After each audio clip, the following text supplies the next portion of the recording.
ایک اور بات کی آج گلگت بلتستان میں عمران خان صاحب نے، ذرا موضوع کو تھوڑا تبدیل کرتے ہیں. سنیں عمران خان صاحب نے کیا کہا. میں دونوں آصف زرداری اور نواز شریف کو 30-40 سال سے جانتا ہوں. میں نے ان کے اوپر اللہ کا عذاب آتا دیکھا ہے. یہ ہمارے لیے عبرتناک ہے. اپنی زندگی میں دیکھا ہے ان کے اوپر کہ ان کی کیا حالت بنی. کبھی جیل میں جا رہے ہیں، کبھی باہر آ رہے ہیں، کبھی جھوٹ بول کے لندن جا رہے ہیں، کبھی سعودی عربیہ جا رہے ہیں، سب کہ چوری کا پیسہ بچانے کے لیے.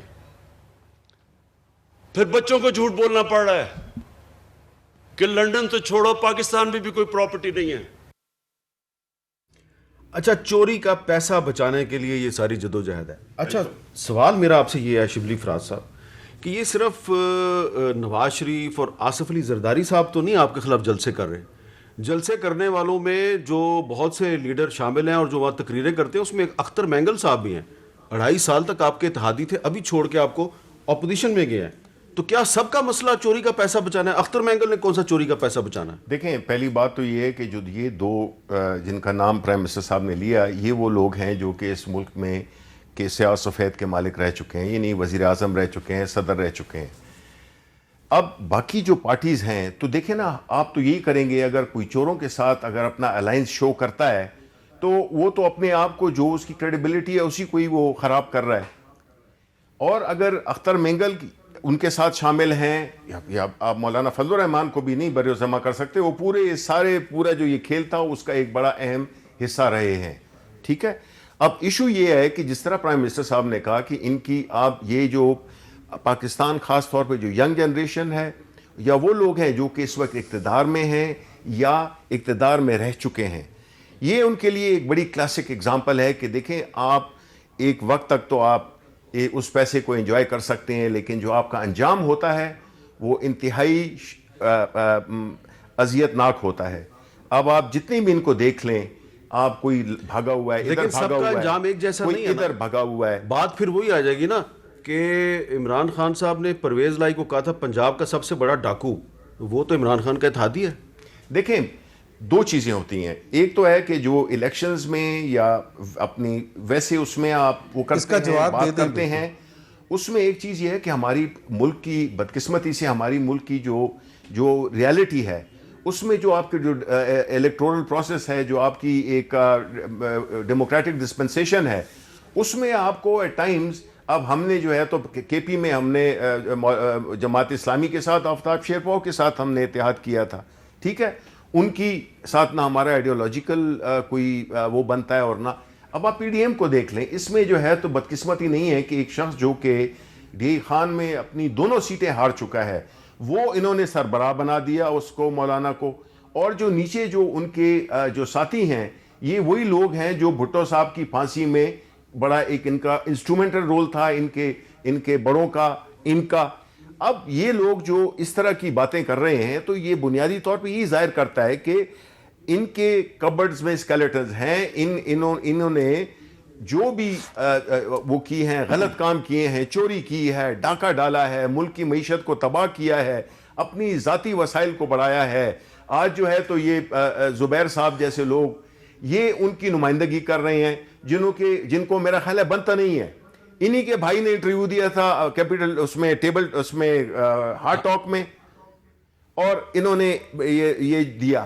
کیا چیز ہوتی ہے آپ کی جو آنیسٹی ہوتی ہے. اسد عمر کا جو ہارٹ ٹاک میں انٹرویو تھا، اس کے کچھ دنوں کے بعد ان سے وزارت خزانہ لے لی گئی تھی. نہیں، ڈزنٹ میٹر. دیکھیے، وزارت کرپشن پہ تو نہیں لی نا. ان کے اعتماد کو آپ دیکھیں، جس طرح اسد عمر اس میں انہوں نے امریکہ پہ تنقید کی تھی. نہیں، دیکھیں یہ چیزیں کنٹینٹ، دیکھیں ہم بات تو اس کی کر رہے ہیں نا. اس وقت کون سے اسحاق ڈار صاحب سے انہوں نے کون سا کوئی کیپٹلزم اور کمیونزم یا کسی فائنینشیل تھیوری پہ ان کے ساتھ ان کو کوشچن کیے؟ وہ تو ان کی ذاتی کرپشن پہ کر رہے تھے. یہی جو اینکر ہے یہ نہیں اسد عمر سے پوچھ سکتا تھا کہ آپ کی جائیدادیں ادھر ہیں، آپ بھاگے ہوئے ہیں، آپ کے بھائی ادھر ہیں، آپ کے یہ ادھر ہیں. یہ اصل چیز ہوتی ہے جو آپ کا کیریکٹر ہوتا ہے، جو کہ آپ کو وہ کانفیڈنس دیتا ہے. ٹھیک ہے نا. اس میں اردو انگریزی کی بات نہیں ہے. کوئی لوگ یہ نہ سمجھے کہ وہ مغلوں کو دیکھ کے فارسی بھول گئے تھے کہ انگریزی میں جواب نہیں دے سکے. یہ بنیادی طور پہ ان کا جو اندر تھا، جو حقیقتیں تھیں، وہ ان کے چہرے پہ نظر آ گئیں. اور ساری دنیا نے دیکھ لیا. اچھا اب یہ بتائیں اسد عمر صاحب، اب زبیر عمر صاحب، کیونکہ اسد عمر صاحب کی بات ہوئی تھی اس لیے غلطی سے ان کا نام میری زبان سے نکل گیا، کہ یہ بتائیں کہ اب عمران خان صاحب نے آج گلگت بلتستان میں پھر کہا ہے کہ ہم گلگت بلتستان کو صوبہ بنائیں گے.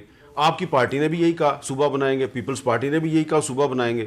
تو صوبہ بنانے کے مسئلے پہ تو اب آپ پی ٹی آئی کے ساتھ تعاون کریں گے نا؟ پہلی بات تو یہ میں اس کا جواب ضرور دوں گا جو آپ عمران خان کے حوالے سے بات کی تھی کہ عبرت کا نشان. پاکستان کی جو سیاسی تاریخ ہے نا 73 سال کی، اس میں سیاسی جتنے بھی بڑے لیڈرز رہے ہیں انہوں نے قربانیاں ہی دی ہیں. وہ عبرت نہیں ہے. ذوالفقار علی بھٹو کو پھانسی جو تھی وہ عبرت کا نشان نہیں ہے، وہ ہمارے لیے شرمندگی کا نشان ہے پورے پاکستان کے لیے. میں پہلے بات کر لوں آپ اپنی بات جاری رکھا کریں، آپ اپنی بات جاری رکھا کریں. جی جنرل پرویز مشرف جو ہیں وہ کس سلسلے میں باہر بیٹھے ہوئے ہیں؟ علاج کے لیے لیو لے کے گئے ہوئے ہیں. ان کا کیوں نہیں زبان پر آتا؟ حکومت تھی، آپ کی حکومت تھی، اور آپ کے لیڈر مارچ 2016 مسلم لیگ نون کی حکومت تھی، آپ اس حکومت میں وزیر تھے، آپ کی حکومت نے مشرف کو علاج کے لیے اس کی بات نہیں کر رہا. آپ کی حکومت نے باہر بھیجا. حامد میر صاحب میں ایک سیکنڈ، میں اصول کی بات کر رہا ہوں. آج تو 2 سال 2.5 سال ان کی حکومت کو ہو گئے نا، کبھی زبان پر آیا ہے وزیر اعظم صاحب کی، سلیکٹڈ وزیر اعظم کی، کہ جی جنرل پرویز مشرف بھاگا ہے؟ نہیں بالکل نہیں آیا.